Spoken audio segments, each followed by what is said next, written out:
Good evening. Each other day,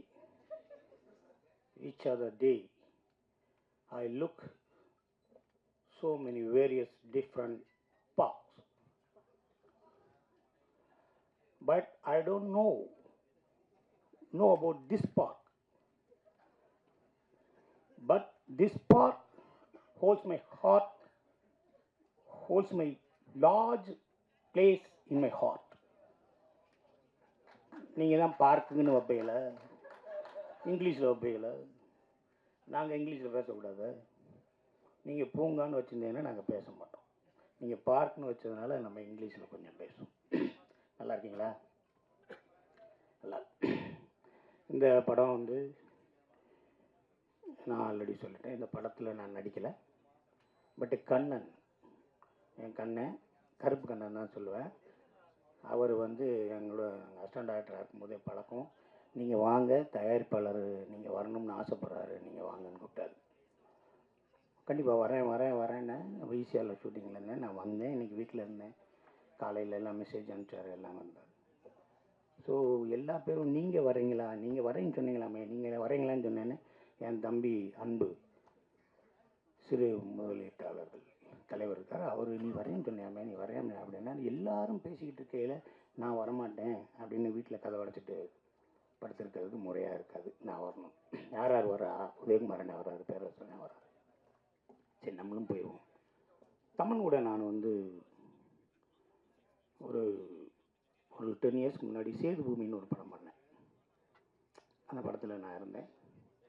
அதில் வந்து DSP Balaiah சாரோட சன்னு ஜூனியர் பாலையாலாம் நடிச்சிருந்தார். அவரே சொன்னார், ஜூனியர் பாலையானே சொன்னார், அப்பாவோட ஒரு பாடி லாங்குவேஜ் உனக்கு இருக்குடா, பாலையா சாரோட இருக்குடா, என்னை விட உனக்கு அதிகமாக இருக்குடா அப்படின்னாரு. அதோட பெரிய பெருமை எனக்கு எதுவுமே இல்லை. ஆனால் தமனுக்காக இந்த ஃபங்க்ஷன் வரணும்னு நினச்சேன். தமன் யாருங்கிறீங்க? அவன் பெரிய ஒரு ஏர்லைன்ஸில் ஒரு 10 இயர்ஸ்க்கு பேக்கே அவன் 4.5 லட்சம் 5 லட்ச ரூபா சம்பளம் வாங்கக்கூடிய ஒரு பையன் தம்பி. அப்பயே 10 இயர்ஸ்க்கு முன்னாடி அவ்வளோ பெரிய போஸ்ட்டில் இருந்த பையன், பெரிய போஸ்ட்டில் இருந்தாப்புல ஏர்லைன்ஸில், ஃபாரினில், எமிரேட்ஸில். அதெல்லாம் வேணாம்ட்டு இங்கே வந்து உட்காந்து பண்ணிக்கிட்டே இருக்கார். திடீர்னு பார்க்குறேன் ஒரு சீரியலில் லீடாக பண்ணுறாரு. திடீர்னு பார்க்குறேன், என்ன தம்பி எங்கடா இருக்கு அப்படின்னா, ஒரு நொடின்னு ஒரு படம் பார்க்குறாரு. அதுக்கப்புறம் பார்க்கேன் பார்க்கில் பறக்க வர்றாரு. உனக்கு இந்த சினிமா கண்டிப்பாக செய்யும்ப்பா, நீ கவலையப்பட. இந்த சினிமா நீ கவலையப்படாது. டூ எக்ஸ்ட்ரீம்ஸ் இருக்குது. நிறையா படங்களில் நடிச்சுக்கிட்டே இருந்து 42 வயசுக்கு மேலே சூப்பர் ஸ்டார் ஆனவர் எம்ஜிஆர். ஒரே படத்தில் பராசக்தியில் நடித்து சூப்பர் ஸ்டார் ஆனவர் சிவாஜி சார்.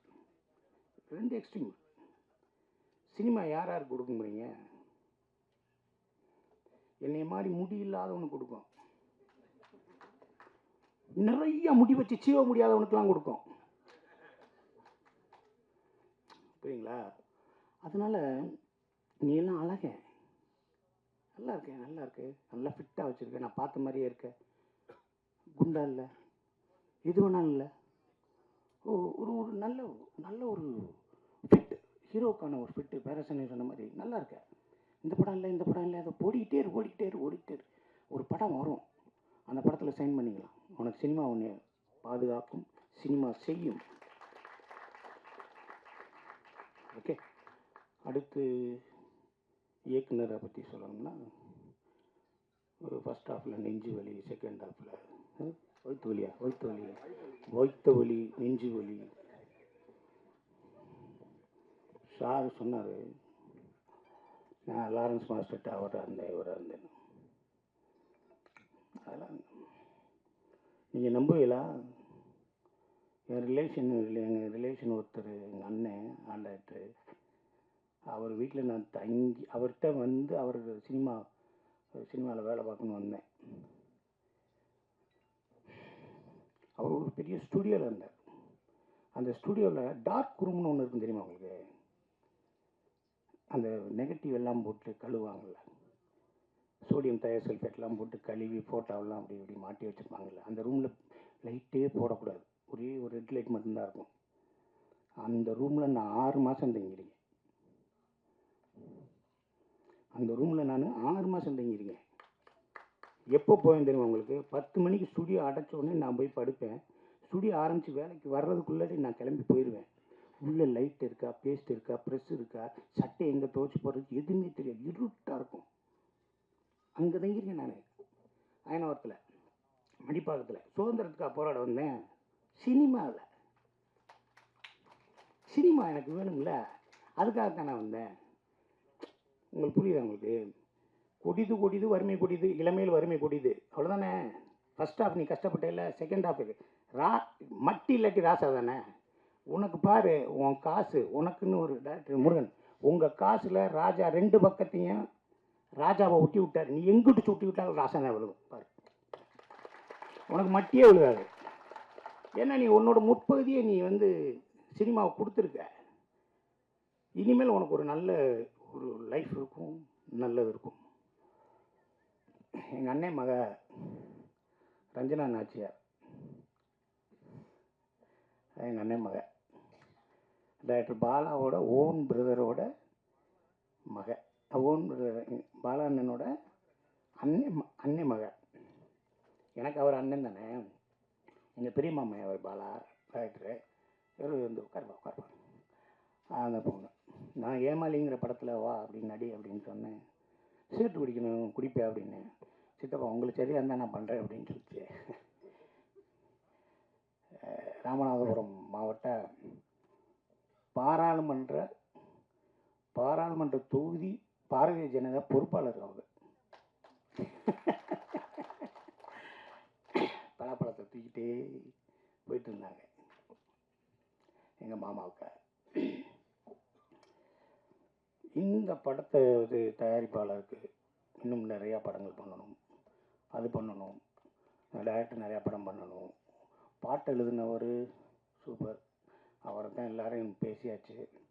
நீங்கள் ப்ரொடியூசர்கிட்ட நான் ஒன்று கேட்குறேன், தமன்கிட்ட சம்பளம் கொடுத்துருந்தீங்கன்னா சம்பளத்தை வாங்கிக்கங்க, திருப்பி வாங்கிக்கங்க. ஏன்னா இவ்வளவு முத்தம் கொடுத்துருக்காரு. இவ்வளோ பெரிய வாய்ப்பெல்லாம் நம்மளுக்கெல்லாம் வராது.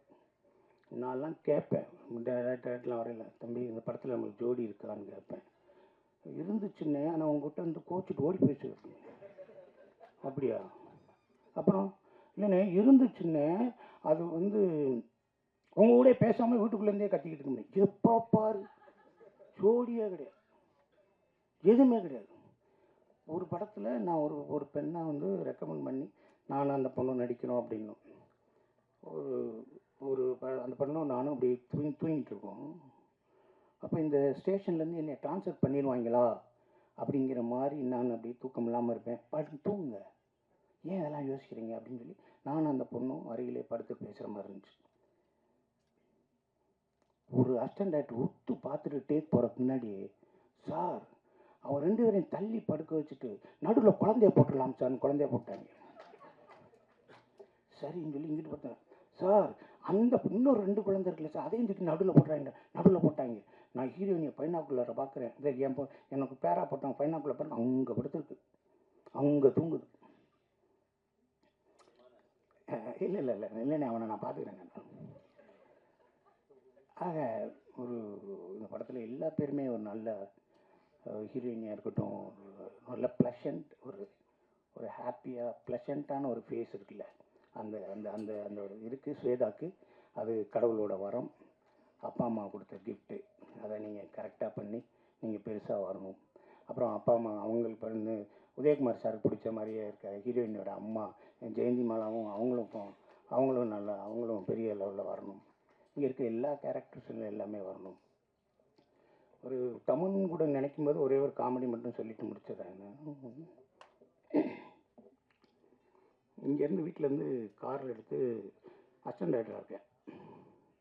அப்போ நேராக காரில் அப்படியே போயிட்டே இருக்கும். அப்போ ஒரு ப்ரொடக்ஷன் மேனேஜர் பேசுகிறார், எங்கே வந்துக்கிட்டு இருக்கீங்க புலி அப்படின்னாரு. நான் வந்துக்கிட்டு இருக்கேன் டெஸ்ட் போர்ட்டில், வாசன் ஹவுஸ் போகணும். வாசன் ஹவுஸ் போயிடுச்சாங்க. வாசன் ஹவுஸ் போகிறேன்னா, இல்லை கொஞ்சம் இருங்க, ரைட்டில் மைக்கிள்னு ஒருத்தர் இருப்பார், அவரை கூப்பிட்டு வந்து. சரின்னு சொல்லி மைக்கில் கூப்பிட்டு போனால், மைக்கில் ஒரு பெட்டி எடுத்து வந்தான். என்னடா நான் ஏறி ஆகியா, அது இன்னும் பெட்டியில் இருக்கவங்க திறந்து காமிச்சா உள்ள ஒரு பொம்மனேரியன் நாய் உட்காந்துருக்கு. இது என்னையான்னு கேட்டேன். அதான் சார் இது அம்மாவுக்கு ஐன்கோனில் நடித்த மாதுரி தீக்ஷித் மடியில் உட்காந்துருந்த நாய், சல்மான் கான் தூக்கி வளர்த்த நாய். அப்படியா உக்காரியான்ட்டு நம்ம திருப்பி போயிட்டே இருக்கும். அப்போ அவருக்கு அப்புறம் போனோடனே திருப்பி ஃபோன் வருது, சார் நீங்கள் வரையில் அந்த ஆர்டிஸ்ட்டை கூப்பிட்டு வாங்கண்ணா. இந்த ஆர்டிஸ்ட்டை காக்கா ராதாகிருஷ்ணன் இருக்காரு, அவர் கூப்பிட்டு வாங்கண்ணா. நாங்கள் சொல்கிறிய அப்படின்னு சொல்லி அப்போ ஜிபே கிடையாது, ஒன்று ஒரு புண்ணாக்கும் கிடையாது. அங்கே போனோடனே அவர் வீட்டுக்கு போனோடனே அவர் வாங்க வாங்க உட்காருங்க வாங்க வாங்க அப்படின்னு கதவை திறந்தேன். நாய்க்கு பசிக்குதுன்னு அவன் பிஸ்கட்டை கொடுத்துட்டான். அந்த பிஸ்கட்டை சாப்பிட்டு இப்படி திரும்பி பார்த்தோன்னே அன்னைக்கு காக்கா ராஜன் அண்ணன் வர்றாரு, ஒன்று குழச்சிருச்சு. உடனே அவர் டென்ஷன் ஆகிட்டார். ஏண்டா நாய் கூப்பிட்டு போகிற வண்டியிலாடா நீ ஏற்றுறீங்க, என்னடா நினச்சிக்கிட்டு இருக்கு, நான்சென்ஸ்க்கு ஏன் கத்துறாரு.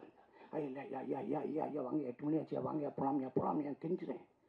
இல்லை ஏற மாட்டேன்ட்டோன்னு என்னை திரும்பினோடனே, நீ இந்த வண்டியில் வரக்கூடாது, நீ தானே ஸ்டாண்டர்டு, நீ தானே ப்ரோக்ராம் பண்ண, வரக்கூடாது. நான் கெஞ்சுறேன், நீங்கள் போனேன்னு ஆட்டோ காசு இல்லை, என்னை வாங்கினேன் நான் சொல்லேன், முன்னாடி உட்காந்து வரவே விடாதுனார். கார் கதனாடி மூட்டார். நான் சொன்னேன், இந்த அம்பாசரில் காக்கா போகலாம், நாய் போகலாம், சிங்கம் புலி வரக்கூடாதான்னு.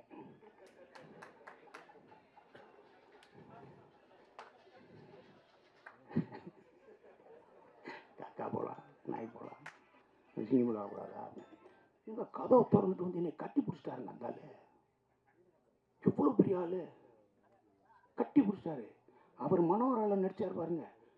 போர்லேயே 2 வகை உண்டு, ஒன்று வைக்கப்போர் ஒன்று அக்கப்போர்னாரு பாருங்க. போர்லேயே 2 வகை உண்டு, ஒன்று வைக்கப்போர் ஒன்று அக்கப்போர் அப்படின்னாரு பாருங்க. அதெல்லாம் ரெஃபரன்ஸ் எடுத்து தான் நான் மாயாண்டி உங்க தரல லூஸாக நடித்தது. அந்த அவ்வளோ பெரிய. அதுக்கப்புறம் பார்த்து நான் கட்டி பிடிச்சி, நல்லா பேசிட்டடா சிங்கம் போய் வாடா என் மடியில் உட்காந்துக்கடான்னு கூப்பிட்டு போனார். நான் படம் பண்ணும்போது, ஏதாவது ஒரு படம் பண்ணும்போது படத்தை பார்த்து என் ஃப்ரெண்ட்லாம் சொல்லுவாங்க, என்னடா நான் சென்சார் பண்ண, என்னடா லூஸ் தனமாக பண்ணிட்டேன். நான் லூஸாக ஒரு படத்தில் நடித்தேன், சொன்னாங்க என்னடா பெர்ஃபெக்டாக பண்ணிட்டேன்னாங்க.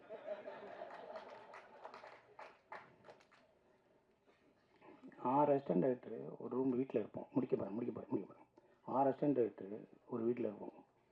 எல்லா பேரும் வேலை, பிவாசு, உதயகுமார் சார் எல்லோரும் அவங்கவுங்ககிட்ட வேலை பார்க்குறாங்க. நான் எல்லா பேர் கார் வந்தோடனே மாப்பிள்ளை உன் கார் வந்துச்சு, நீ போடான்னு எல்லாத்தையும் ஏற்றி விட்டு கதை அடைப்பேன். அப்போ எல்லாருமே வண்டியில் போகும்போது எனக்குன்னா எனக்கு ஒரு மென்டல், நான் இவர்கிட்ட தான் வேலை பார்க்கணும், நான் இல்லாட்டி வேலை பார்க்க மாட்டேன்னு ஒன்று இருக்குது. அப்போ போகையில் எல்லா பேரும் போயிட்டு வராங்கன்னா எல்லா அசிஸ்டன்ட் டேரக்டர் போகிறேன், என் ஃப்ரெண்ட் அசிஸ்டன்ட் டேரக்டர் இப்போ இருக்கேன், 2 ரூபா 3 ரூபா சம்பளம் வாங்குறேன், பெரிய டேரக்டர் இருக்கேன். அவன் போகையில் எல்லாம் 10 ரூபா கொடுப்பேன், ஒரு சாயந்தரம் ஒன்று இந்த 10 ரூபா, ஏன்னா 10 ரூபா போய் சரான்னு 10 ரூபா மொத்தம் 50 ரூபா 60 ரூபா வரும். அதை காப்பி குடிச்சிட்டு மதியானம் சோறாக்கி வச்சுட்டு பொன்னிமலை சோறாக்கி தயிர் சோறு வச்சுட்டு அப்படி அந்த 50 ரூபா 60 ரூபா அதுக்கும் சாயந்தரம் வந்துடுவாங்க. அப்புறம் மேலே போய் ஏதாவது சாப்பாடு வாங்கி கொடுப்பாங்க. அப்போ சொல்லுவாங்க, தினமும் வேலைக்கு போகிறவன்னா அறிவாளி கிடையாது, ஷூட்டிங்கு வேலைக்கு போகிறவனா அறிவாளி கிடையாது, வேலையே இல்லாமல் வீட்டில் உட்காந்துருக்கவெல்லாம் முட்டாள் கிடையாதுடா, தைரியமாக இருந்துமாய். அதைத்தான் இன்றைக்கி இருக்க சினிமாவில் இருக்க அத்தனை பேர்த்துக்கும் சொல்கிறேன். என் சொந்தங்களே, உயிர்களே, உங்களுக்கு வாய்ப்பு இல்லைன்னா நீங்கள் முட்டாள் கிடையாது, உங்களுக்கு வாய்ப்பு வரப்போகுது, அதுக்காக ரெடியாக இருங்க. நான் ஃப்ரெஞ்சு கிஸ்ன்னு ஒரு படம் பார்க்குறேன், நிறைய தடவை பார்த்துருங்க. ஐ லவ் த ஃப்ரெஞ்சு கிஸ்ன்னு ஒரு இங்கிலீஷ் ஃபிலிம் பார்த்துருங்க. அதை ஒருத்தன் போய் ஒரு மண் இருக்குல்ல, கீழே கிடக்கிற மண், அந்த மண்ணை எடுத்து அப்படியே பார்ப்பான். அவனோட சொந்த விளைநிலம், விவசாயம் பண்ணலை, அந்த மண்ணை எடுத்து சொல்லுவான், இப்பயே நல்லா ரெஸ்ட் எடுத்துக்கங்க, அடுத்த வருஷம் நான் விவசாயம் பண்ண ஆரம்பிச்சிடுவேன், வேலை பார்க்க ரெடியாக இருங்கன்னு மண்ணுக்கிட்ட பேசுவாங்க. அதனால இன்னைக்கு சொல்கிறேன், இந்த கதாநாயகியாக இருக்கட்டும், கதாநாயகனாக இருக்கட்டும், இங்கே இருக்க கேமராமேனாக இருக்கட்டும், இங்கே இருக்க எடிட்டராக இருக்கட்டும், இங்கே இருக்க சின்ன சின்ன வேலைகள் பண்ண அசிஸ்டன்ட் டைரக்டராக இருக்கட்டும், எல்லாரும் போய்கிட்டே இரு. திருடாத, பொய் சொல்லாத, ஏமாத்தாத, துரோகம் பண்ணாத. உனக்கு வரும்டா வாழ்க்கை, உனக்கு ஒரு நாள் வரும். இந்த சினிமாவில் கெட்டது பூரா அவன் பக்கத்தில் இருக்கும், எதை எடுக்கணுமோ அதை நீ எடுத்துக்க. Which one is best, choosing wisely. எல்லாத்தையும் நீ எது வேணுமோ அதை எடுத்துக்க. கெட்டது தான் இங்கே பக்கத்தில் இருக்கும், நல்லது தூரமாக இருக்கும், போய்கிட்டே இருக்கணும். சினிமா கறப்பதல்ல, கற்பனை சுரப்பது. அதுக்கு எந்த வயசும் டிஃப்ரென்ஸே கிடையாது. நீங்கள் எல்லாரும் இந்த படத்தில் வேலை பார்த்து எல்லாரும் பார்க்கல, ப்ரொடியூசராக இருக்கட்டும், எல்லாருமே பெரிய லெவலில் ஜெயிச்சு உங்களை ஷவர், இந்த வெளியில் வந்து ட்ரிஸ்லிங், அந்த வாட்டர், அந்த ஷவர் உங்களை வாழ்த்த ரெடியாக இருக்குது. என்ஜாய் பண்ணுங்கள், ஹாப்பியாக இருங்க, ப்ளஷண்ட்டாக இருங்க. நன்றி.